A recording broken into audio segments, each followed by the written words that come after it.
So today, guys, I'm going to be showing you guys a build that you guys probably seen in the past. But to me, this is still one of the best run and gun builds in the Division 2.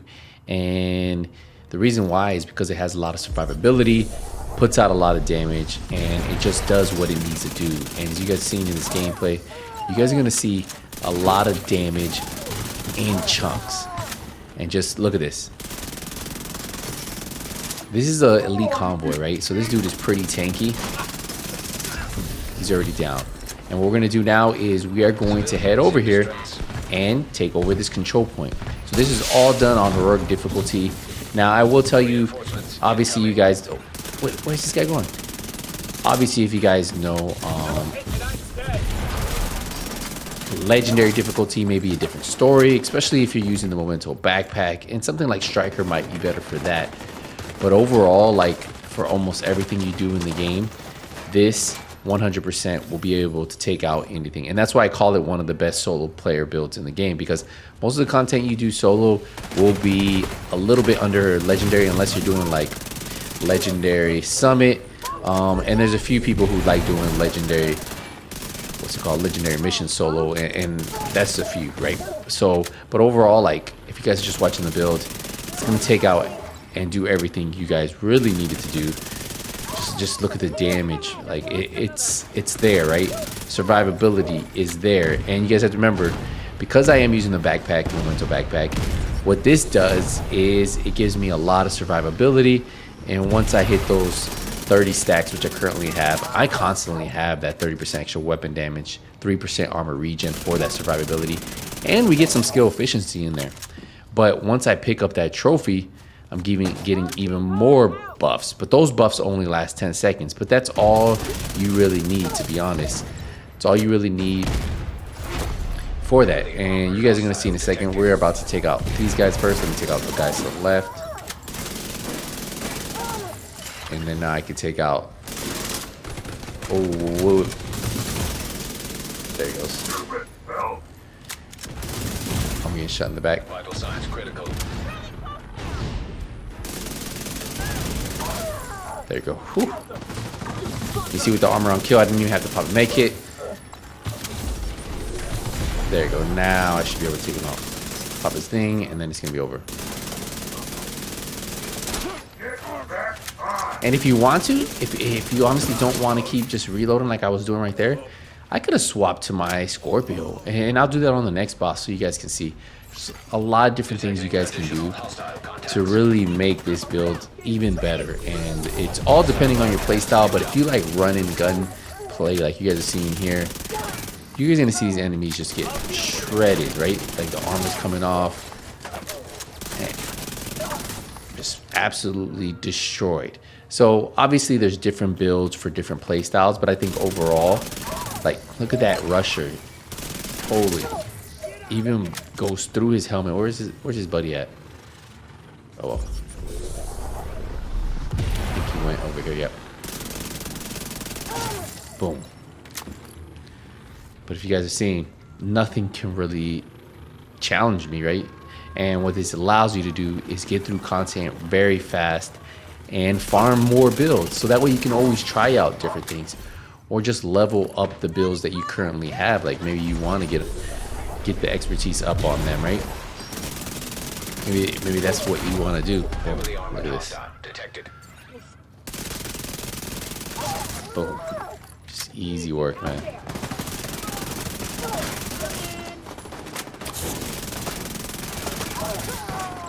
See that I'm taking damage, but as soon as I kill somebody,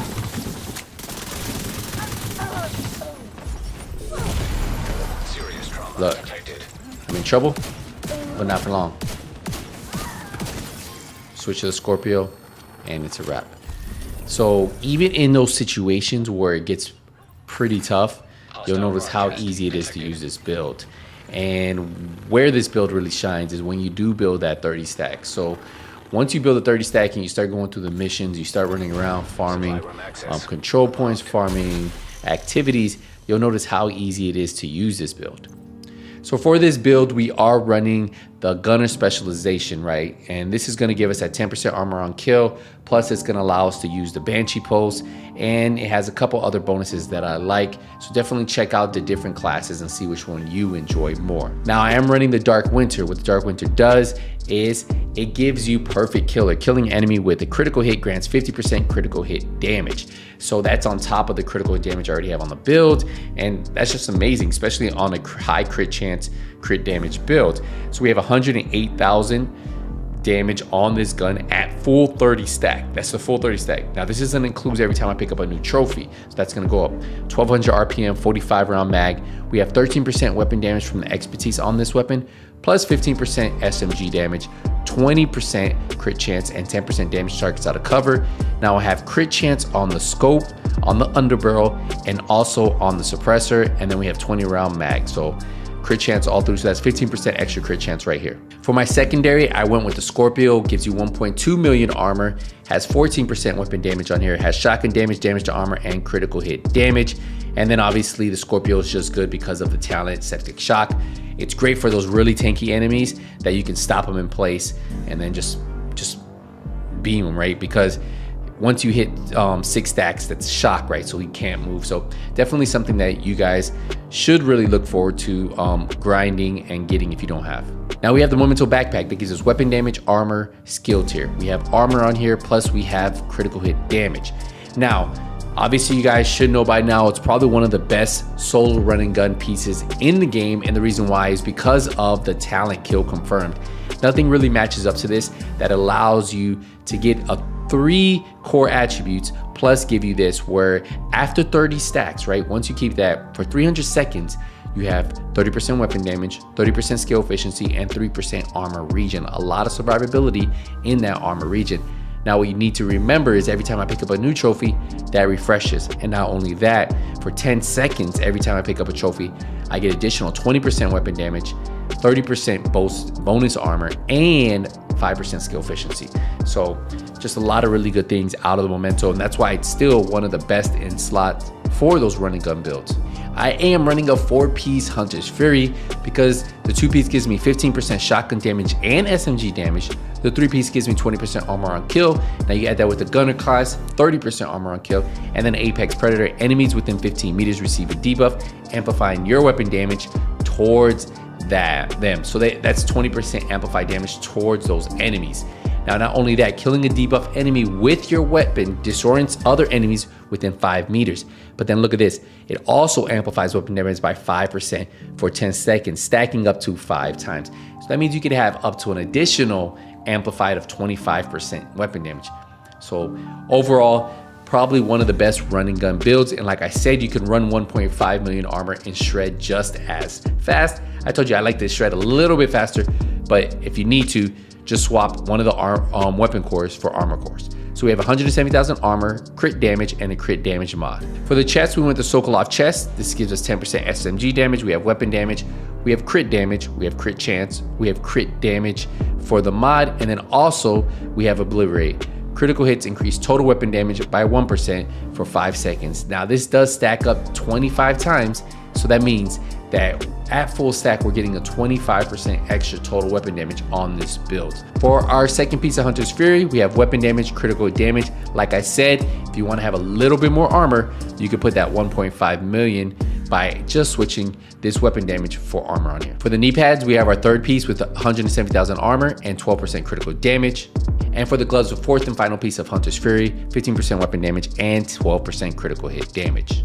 Now we are running the Banshee Pulse. I love this because it disorients enemies. And then I pair that up with the Defender Drone, and that's gonna reduce damage by 30% from incoming damage. So a lot of really good benefits from this. The one thing you guys should remember is we're getting 51% crit chance, 141% crit damage, plus 75% headshot damage, and we're getting that damage to 10% damage to targets out of cover.